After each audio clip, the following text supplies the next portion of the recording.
belle ville. Connais-tu ma belle ville qui se mire au clair de l'eau? Connais-tu ma ville de 15 millions de courageux, hommes, femmes, jeunes et enfants, débordant d'optimisme et de créativité? Connais-tu ma belle ville, la ville de la rumba, celle de Papa Wemba et Fally Ipupa? Ville sportive de Mwadi et Ndaye, terre d'histoire et des légendes. Oui, ma belle ville, celle des sapeurs, des ambianceurs et des 1000 saveurs. Sous le drapeau s'entonnent les hymnes d'espoir. Ma belle ville, bienvenue dans ma belle ville. Kinshasa, la plus grande ville francophone, accueille les 9e Jeux de la francophonie.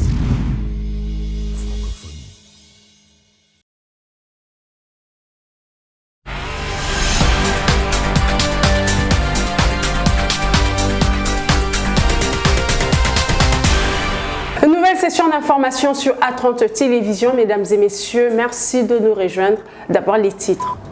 Les services de sécurité mettent la main sur une vingtaine de présumés kidnappeurs qui opèrent à Kinshasa. Certains reconnaissent notamment faire des trafics d'organes. La Commission électorale nationale indépendante poursuit les rencontres avec les leaders de la classe politique congolaise. Reçu ce lundi par Denis Kadima, le président de Nouvel Élan, Adolphe Muzito, ne croit pas que les élections auront lieu dans le délai avec des problèmes de financement qui se posent. Il a formulé plusieurs propositions au président de la CENI. Voilà tout pour les titres. Place au développement. 27 présumés kidnappeurs des Kinois ont été présentés au public par le commissaire supérieur de la police nationale, Lando Alphonse. Au total, ces criminels sont à 27 à raison de 12 civils, parmi lesquels 6 filles ainsi que 4 policiers. Reportage. Inquiétude Oyo police a exprimé AO. Inquiétude Oyo population Oyo Zalina Isika Oyo a exprimé. O transmettre ango et pas à bakonzi na yo. O ibisa bango oyo ezali sentiment ya rejet ya justice na biso. Puisque tango bato baza koloba ba miyibi ya modèle qui passe aux aveux. Ba kangiye ba tient à disposition à parquet atiki. Na bino bato à parquet. Naba civil, nabi sonyon so ba ministre, même les généraux ici. Tokoki kokoya na mutambo batu oyo. Batu oyo bazo constituer un danger pour la République. Bazo constituer danger pour la société. Ce sont des gens oyo il faut qu'on traite durement. Ndenge nini police et Bunda au risque de leur vie. Ce sont des hommes armés, basant à machette. Les forces de l'ordre s'investissent, ils exposent leur vie. Bakangi batu oyo, bino ba magistrat botiki bango. Na bino ba bandi o boza ao.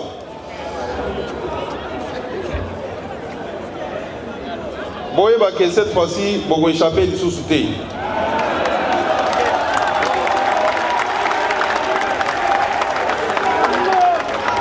Na ebisi bino ke yambalo yo soki ba mesana ko libérer bino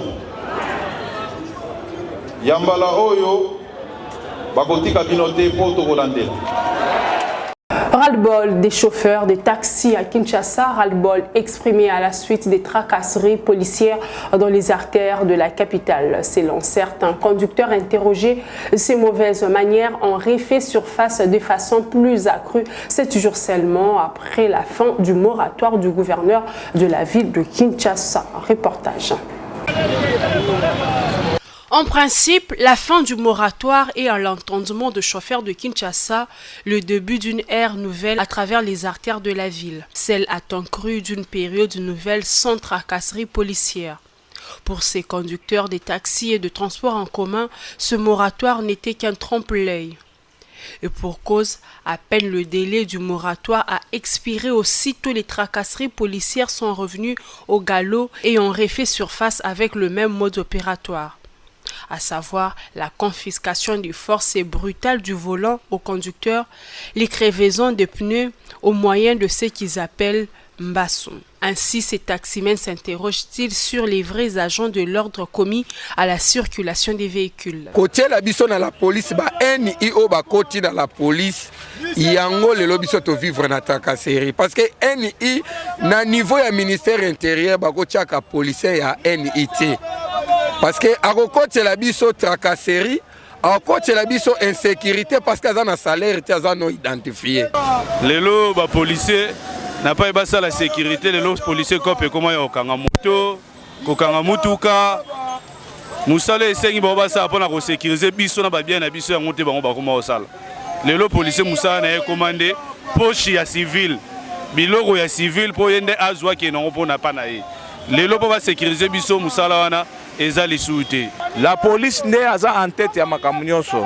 Biso ba chauffeur, toza na insécurité. Ba passager autozo na ba mituka na biso.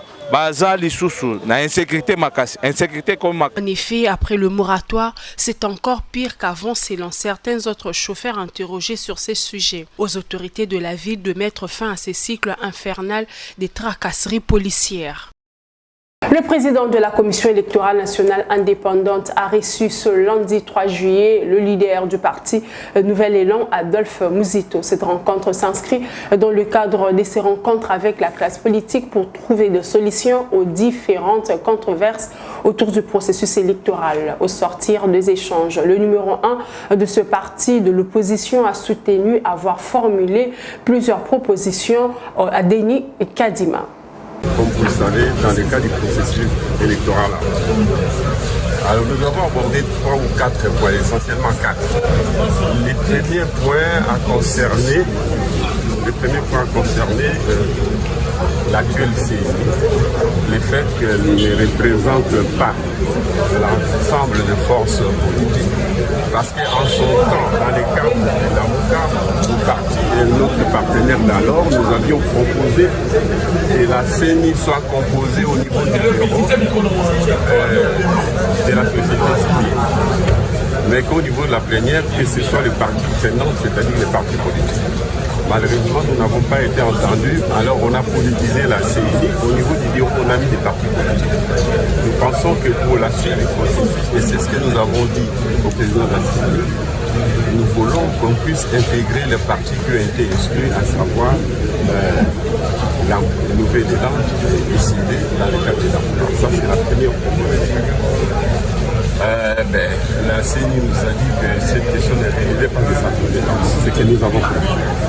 Le deuxième point, c'était les fichiers. Nous avons discuté du fichier électoral pour dénoncer le fait qu'il n'est pas complet. Il n'a pas pris en compte les 3 territoires, dont 2 dans le nord, à savoir Massissi et Routier et un dans les Bandou, anciens Bandou. À savoir Touamou. Et que par conséquent, le fichier est incomplet, le fichier ne comprend pas tous les électeurs. En rapport avec la convocation de l'électorat en République démocratique du Congo pour la députation nationale, la Commission électorale nationale indépendante a formellement interdit toute présence des agents du ministère de l'Intérieur d'accéder au BRTC, les bureaux de réception et de traitement de candidatures. Selon un communiqué relatif de la centrale électorale, seuls les agents de la DGRAD sont autorisés à y accéder pour la remise de la note de perception. Par ailleurs, la CENI rappelle que la période de l'opération des dépôts des candidatures des députés nationaux s'étend jusqu'au 15 juillet prochain. 63 ans après l'accession de la République démocratique du Congo à l'indépendance, beaucoup de cogitations sont enregistrées autour de l'avenir du pays. La dernière en date, celle de Pona Congo, un réseau des mouvements citoyens en collaboration avec la communauté internationale des hommes d'affaires du Full Gospel. Ces travaux ont accouché de beaucoup de recommandations pour le développement du pays. Pour nous, cet atelier nous a permis, à côté des autres panélistes, d'évoquer les expériences, notamment pour eux, pour nous, d'inciter les gens à s'impliquer réellement pour le changement de notre pays. Ici, dans ce que nous venons de parler, j'ai épinglé un aspect. cet aspect a tourné sur les paiements des salaires. Vous savez que c'est un phénomène qui s'installe aujourd'hui dans le cadre de la gestion de nos entreprises. Le paiement des salaires est devenu aléatoire et qu'il y a payer les salaires, ce n'est plus une préoccupation pour les gestionnaires d'aujourd'hui. Alors que quand vous n'avez pas payé les salaires, vous ne pouvez pas exiger par exemple les performances à un travailleur. C'est en fonction de son salaire qui va donner les performances. C'est un élément clé pour le développement d'une entreprise. 50 jeunes de la ville de Kinshasa ont bénéficié de la formation gratuite à l'auto-école grâce à la structure CAP pour un Congo positif. Selon Berki Lokali, coordonnateur de la structure, l'initiative vise à soutenir des jeunes de la capitale dans leur autonomisation. La cérémonie de remise de brevet s'est déroulée le vendredi 30 juin. Amener de jeunes de Kinshasa à l'auto-prise en charge, c'est l'une des missions du CAP pour un Congo positif. Pour lier la parole à l'acte, la structure a formé 50 jeunes à l'auto-école. Ce qui explique la remise de brevets reçus de main de Berki Lokali, coordonnateur de CAP pour un Congo positif. C'était une double cérémonie qui faisait allusion à l'adhésion massive de tous les membres de ma plateforme associative qui adhèrent dans mon parti politique, les partis politiques dans lesquels je suis cadre, accord en sigle, Alliance de Congolais pour le renouveau. Alors on a profité de cette occasion aussi pour donner les brevets à tous les qualifiés de la première phase. Parce que c'est depuis un temps qu'on a eu à organiser une formation, un centre de formation gratuite, mais qui est basé dans plusieurs domaines, entre autres la formation à auto-école, la formation en ajustage ainsi qu'en soudure métallique, menuiserie, mais aussi en coupe et couture. Je lance un appel à tous les jeunes, parce que je suis aussi jeune comme eux, à tous les jeunes qui pensent être délaissés, qui pensent être négligés par la société. J'ai fait appel à eux. Nous sommes ouverts, nos bureaux sont très ouverts. Nous avons pour combat l'encadrement de cette jeunesse. Nous voulons en fait renverser cette tendance qui disait autrefois aux jeunes que vous êtes l'avenir de demain, vous êtes les dirigeants de demain. Non, c'est à un bébé qu'on peut dire ça. Mais aux jeunes majeurs, on ne peut pas leur dire que vous êtes les dirigeants de demain. Aux jeunes majeurs, il faudrait qu'on leur dise qui sont les dirigeants d'aujourd'hui. Quelques lauréats de la première session ont témoigné leur gratitude aux initiateurs de la dite formation. J'invite tous les amis, tous les camarades de venir nombreux, au lieu de passer du temps à faire du n'importe quoi, prendre le bombé, faire le vagabondage. Je les invite à venir nombreux. La formation a été gratuite, on n'a déboursé rien du début à la fin. À l'issue de la manifestation, les professionnels de la boxe ont livré un spectacle pour égayer les autres. Une manière également de mentionner que les jeunes de la boxe seront aussi encadrés par CAP pour un Congo positif. Dans l'actualité également, plus de 5 morts et plusieurs blessés, tel est le bilan global d'un accident de circulation. Accident survenu la nuit de dimanche à ce lundi dans la commune de Nyamugabo à Bukavu, chef-lieu de la province du Sud-Kivu. Selon le correspondant d'Actu 30, le bus transportant les chantres de la chorale Saint-François-Xavier de Kadoutou a connu un problème de freinage et a fini sa course dans un restaurant, rapportent des témoins recueillis sur place.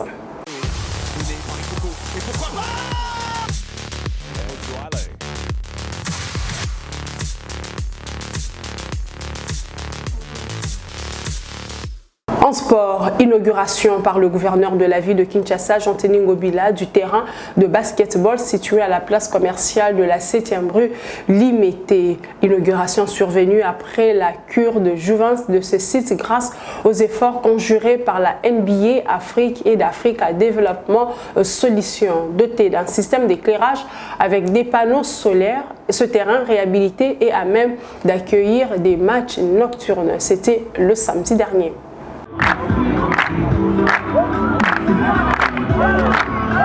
Véritablement un terrain de basketball new look qui est celui de la 7e rue à la place commerciale au quartier résidentiel dans la commune des Limités. C'est un terrain qui n'a pas changé d'appellation mais qui a subi une vraie cure des jouvences. En exemple, l'aire de jeu totalement peint en bleu mais avec une partie à la couleur orange à l'abordage de la ligne des lancers francs. Cela fait très beau, aussi comme les sons, les quelques bancs autour du terrain. Des retouches par ici et par là et qui, sur les plans global, constituent la rénovation de ces terrains des basketball amorcés par la NBA Afrique en partenariat avec les groupes ADS. Pour la cérémonie inaugurale, à tout seigneur, tout honneur, à la commune des Lumété. Les mots de bienvenue pour une raison évidente. Mais pour la coupure du ruban symbolique, l'honneur est plutôt à l'autorité urbaine. Est-ce que nous pouvons applaudir, s'il vous plaît? La NBA a choisi la RDC parce que la RDC a une histoire de talent en basketball et aussi il y a des grands noms du basketball qui viennent de la RDC comme Mutombo Dikembe, Bismack Biombo, Didier Mbenga, Serge Ibaka ou Victor Wembanyama. Ce sont tous des joueurs qui soit viennent de la RDC ou ont un lien avec la RDC et donc c'est avec plaisir que la NBA a choisi la RDC. Pour nous, RDS, c'est aussi une mission de responsabilité sociétale.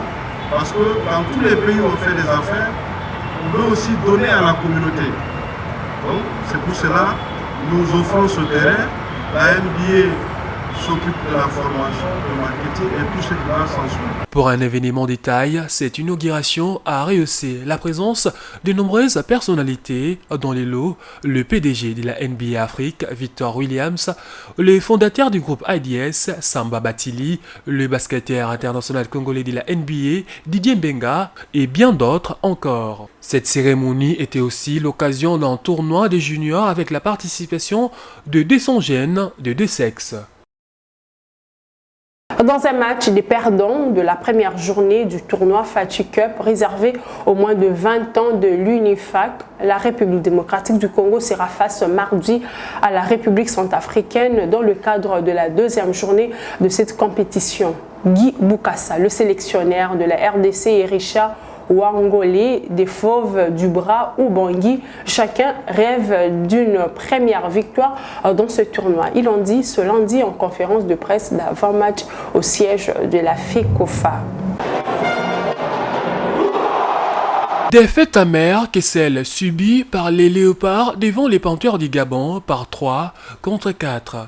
Défaite passée, mais à caractère pédagogique pour les Congolais, notamment en prévision de la deuxième sortie de la RDC contre la République centrafricaine. Place au match des entraîneurs en conférence de presse d'avant-match. Le premier à cet exercice, le maître penseur de la RDC. Nous avons observé ce qui s'est passé hier, nous en avons tiré des leçons et nous nous sommes déjà engagés sur la voie de la correction. C'est-à-dire que le match d'hier ne sera pas le même que celui qui va se produire demain. Déjà en termes de gestion émotionnelle, ça ne sera pas pareil parce que la peur, elle est passée. Donc là, on va leur demander de continuer à soutenir les jeunes. Ils vont découvrir le haut niveau. Maintenant, ils vont présenter une copie de loin meilleure que ce qu'ils ont eu à présenter hier. Donc tout ce que nous attendons d'eux, c'est un soutien. Comme on dit en lingala, balemba, balana bangote, qu'ils soient là et qu'ils continuent de les encourager. Après les coachs de la RDC, son homologue de la République centrafricaine a pris les relais dans cette entrevue avec la presse. Hier, on a vu le match au Gabon contre RDC. J'ai vu pas mal de choses. Donc, je suis toujours confiant. J'y crois à mes couleurs. Et je sais qu'à la fin de notre match, on va gagner le match, c'est sûr et certain. Mais d'après ce que j'ai vu hier, j'ai vu pas mal de choses. Et sur le plan tactique, on va mettre la pression beaucoup plus sur les défenseurs. Et aussi, on va jouer en bloc au milieu de terrain. À chacun ses arguments avant les coups d'envoi. Pour les restes, les rendez-vous est pris mardi à 15h30 au stade des Martyrs de la Pentecôte pour l'opposition entre les Léopards de la RDC et les Fauves du Bazou Bangui dans la catégorie des moins des 20 ans. Mesdames et messieurs, c'est par cette note que prend fin cette session d'information. Merci de votre fidélité à Actu30. L'information reste en continu sur le www.actu30.cd. Au revoir.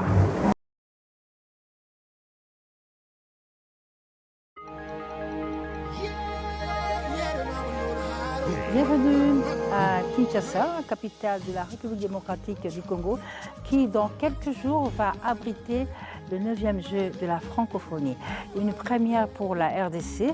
Au total, plus de 4000 sportifs et artistes sont attendus en RDC pour participer à ces jeux. Nous allons à la découverte de quelques sites retenus pour la partie culturelle. Il y a le Musée national, l'Académie des Beaux-Arts, l'échangeur de métiers, mais aussi et surtout la Halle de la Gombe, véritable carrefour d'actualité culturelle dans notre ville province de Kinshasa. Pour parler de ce concours création numérique, un concept tout à fait nouveau, nous allons nous entretenir avec le responsable de cette discipline, M. Narcisse Lutumba. Narcisse Lutumba, bonjour. Bonjour. Merci d'être avec nous ici à la Halle de la Gombe. C'est au lieu de prestige, de tout ce qui est culturel en RDC. De quoi s'agit-il en fait? La création numérique, d'abord en tant que discipline, a été introduite pour la première fois lors de la 7e édition à Nice, en France. Donc ça fait déjà 3 éditions que ça existe comme discipline parmi les 11 disciplines du côté culturel. C'est une discipline qui consiste à la création ou au montage des images auxquelles il faut associer un son ou des sons. Et les deux doivent constituer une seule œuvre dans laquelle nous trouvons une égale importance entre l'image et les sons. Et il y a un message particulier par rapport à ces concepts? Ça peut répondre à une thématique. Que vous allez mettre sur place, ou bien c'est à l'artiste lui-même d'imaginer? L'artiste peut se choisir une thématique. Il est libre, oui. Un concours aussi peut fixer une thématique. Ok. Donc l'artiste peut s'inspirer et puis voilà, répondre à cette thématique-là. Ah, ok, d'accord. La création numérique, c'est une discipline qui exige la projection. La projection exige une salle assez sombre. Voilà pourquoi ce site a été choisi. Eh bien voilà, nous vous remercions pour toutes ces précisions. Et je rappelle que nous sommes à la Halle de la Gombe, site retenu par le comité qui organise le 9e jeu de la francophonie à Kinshasa. Bienvenue à vous tous. On se donne rendez-vous dans quelques jours, le temps pour nous de vous permettre de découvrir aussi d'autres sites retenus par le comité pour ce 9e jeu de la francophonie. À tout de suite.